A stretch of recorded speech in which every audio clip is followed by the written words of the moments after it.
तो चुनाव में हार की नहीं थी उम्मीद, गड़बड़ियों के आरोप में क्या समाजवादी पार्टी खटखटाएगी कोर्ट का दरवाजा। तो आपको बता दें, मतगणना के दौरान भी समाजवादी पार्टी के नेता कार्यकर्ता लगातार लाइव पोस्ट कर रहे थे कि उन्हें मतदान स्थल पर गड़बड़ियां दिख रही हैं और सपा उम्मीदवारों को हराए जाने की साजिश हो रही है।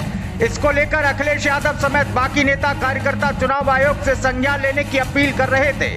तो उत्तर प्रदेश विधानसभा चुनाव में हुई हार के बाद अब समाजवादी पार्टी कोर्ट जाने की संभावना पर गंभीरता से विचार कर रही है। तो बताया जा रहा है कि चुनाव में हुई गड़बड़ियों को लेकर समाजवादी पार्टी कोर्ट जा सकती, वहीं पार्टी इस पर कानूनी राय भी ले सकती है। तो समाजवादी पार्टी ने प्रेस कॉन्फ्रेंस कर चुनाव आयोग के कर्मचारियों पर सपा के जीते हुए उम्मीदवारों को हराने का आरोप लगाया है। तो जानकारी के लिए आपको बता दें, मतगणना के दौरान भी समाजवादी पार्टी के नेता कार्यकर्ता लगातार लाइव पोस्ट कर रहे थे कि उन्हें मतदान स्थल पर गड़बड़ियां दिखाई दे रही हैं और समाजवादी पार्टी के उम्मीदवारों को हराए जाने की साजिशें हो रही हैं। इसको लेकर अखिलेश यादव समेत बाकी नेता कार्यकर्ता चुनाव आयोग से संज्ञान लेने की अपील कर रहे थे।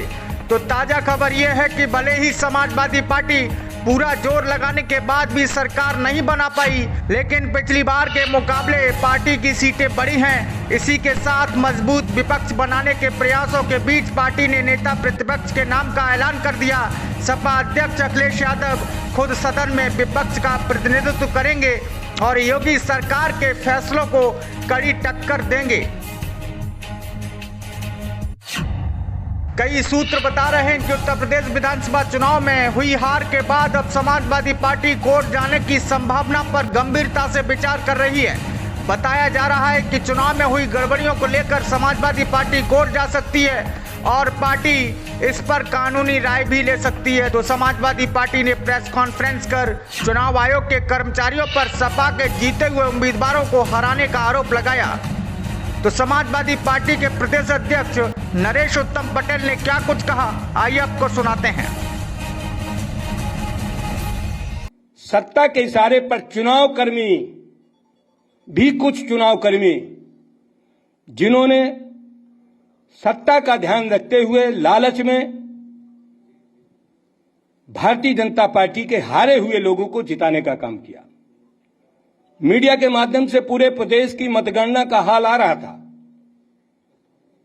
और मतगणना में समाजवादी पार्टी के उम्मीदवार बड़े वोटों से जीत रहे थे, लेकिन जैसे ही ये पता चला कि समाजवादी पार्टी की सरकार बन जाएगी, जानबूझ करके मतगणना में भी हेरफेर करके चुनाव को प्रभावित किया गया और लोकतंत्र को कलंकित करके भारतीय जनता पार्टी की सरकार बनाई गई है। और जनता ने माननीय अखिलेश यादव जी को उत्तर प्रदेश के मुख्यमंत्री बनाने के लिए वोट दिया, लेकिन भारतीय जनता पार्टी की सत्ता का दुरुपयोग और सत्ता के माध्यम से अधिकारियों का भी दुरुपयोग किया गया। सर्वप्रथम तो चुनाव आयोग ने जिस समय मतदाता सूची के पुनरीक्षण का काम शुरू किया था, सबसे पहले भारतीय जनता पार्टी के नेताओं के इशारे पर कुछ अधिकारियों ने पहले तो मतदाताओं को मतदाता सूची से वंचित किया। बड़ी तादाद पर एक एक विधानसभा में 10 से 15 हजार तक समाजवादी पार्टी समर्थक मतदाताओं के नाम हटा दिए गए, जो मतदाता सूची में उनको चुनाव आयोग के लगे हुए कुछ कर्मचारियों ने उन समाजवादी समर्थक मतदाताओं के नाम हटाए। इसके बाद लोकतंत्र को बीजेपी ने कलंकित कर दिया। पूरी दुनिया में भारतीय जनता पार्टी ने उत्तर प्रदेश के चुनाव में जो नंगा नाच किया, उससे हमारा लोकतंत्र कलंकित हुआ। देश का सबसे बड़ा राज्य, जहां पर केंद्रीय हुकूमत, अन्य राज्यों की हुकूमत के लोग उत्तर प्रदेश में आकर के धन बल का, सत्ता बल का दुरुपयोग किया और दुरुपयोग से चुनाव परिणाम को भी प्रभावित किया। मतगणना में भारी अनियमितताएं हुई, जीतने वाले हार गए और हारने वाले जीत गए। बहुत बड़ी तादाद पर समाजवादी पार्टी के मानी प्रत्याशी गण चुनाव जीत रहे थे, लेकिन सत्ता के इशारे पर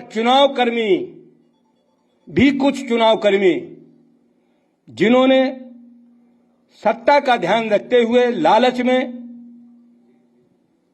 भारतीय जनता पार्टी के हारे हुए लोगों को जिताने का काम किया।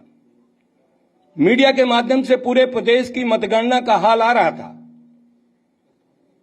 और मतगणना में समाजवादी पार्टी के उम्मीदवार बड़े वोटों से जीत रहे थे, लेकिन जैसे ही ये पता चला कि समाजवादी पार्टी की सरकार बन जाएगी, जानबूझ करके मतगणना में भी हेरफेर करके चुनाव को प्रभावित किया गया और लोकतंत्र को कलंकित करके भारतीय जनता पार्टी की सरकार बनाई गई।